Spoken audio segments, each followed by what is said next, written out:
Bismillahirrahmanirrahim. Assalamualaikum warahmatullahi wabarakatuh.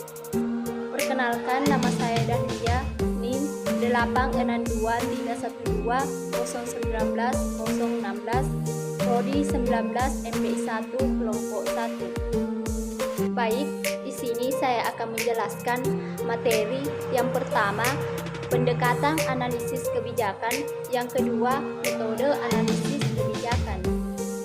Langsung saja, yang pertama, pendekatan analisis kebijakan.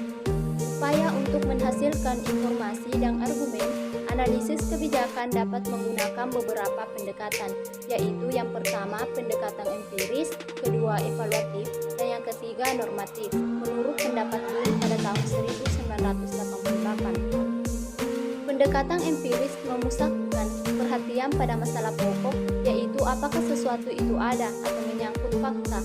Pendekatan ini lebih menekankan penjelasan sebab akibat dari kebijakan publik. Contoh, analisis dapat menjelaskan atau meramalkan pembelanjaan negara untuk kesehatan, pendidikan, transportasi. Jenis informasi yang dihasilkan adalah penandaan.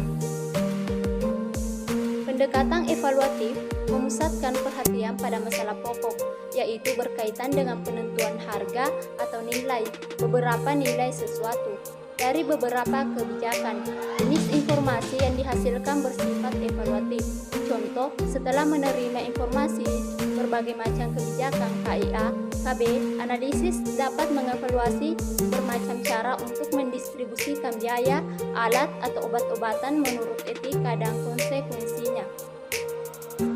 Pendekatan normatif memusatkan perhatian pada masalah pokok, yaitu tindakan apa yang semestinya dilakukan. Pengusulan arah tindakan yang dapat memecahkan masalah, problem kebijakan merupakan inti pendekatan normatif. Jenis informasi bersifat anjuran atau rekomendasi.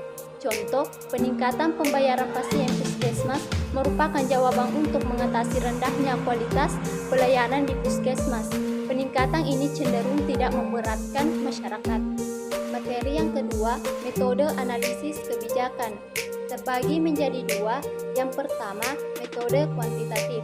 Dari analisis kebijakan mensyaratkan pengetahuan yang dalam tentang statistik, desain penelitian, dan kemampuan untuk menggunakan spreadsheet dan software statistik lainnya.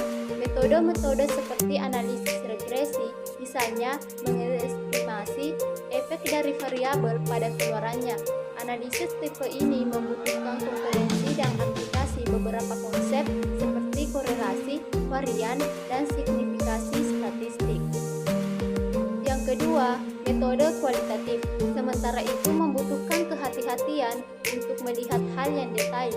Analisis dilakukan dengan seringkali memerlukan pembacaan berulang pada catatan lapan dan materi tulisan lain untuk menemukan pola dan hubungannya dalam data Dunn 1994. Sementara Fleming 2004 berpendapat bahwa analisis kebijakan merupakan sebutan umum untuk serangkaian metode dan alat untuk mempelajari karakteristik dari kebijakan yang terbangun, bagaimana kebijakan terbentuk, dan konsekuensinya. Dengan kata lain, metode yang digunakan dalam melakukan analisis kebijakan dapat lebih berkembang, tidak sebatas pada kualitatif atau kuantitatif, dan dapat pula berkembang sesuai dengan hasil analisis sebelumnya. Meskipun analisis kebijakan meningkat perannya dalam siklus akademik, hal ini belum dipertimbangkan menjadi sebuah bidang yang mempersatukan berbagai studi.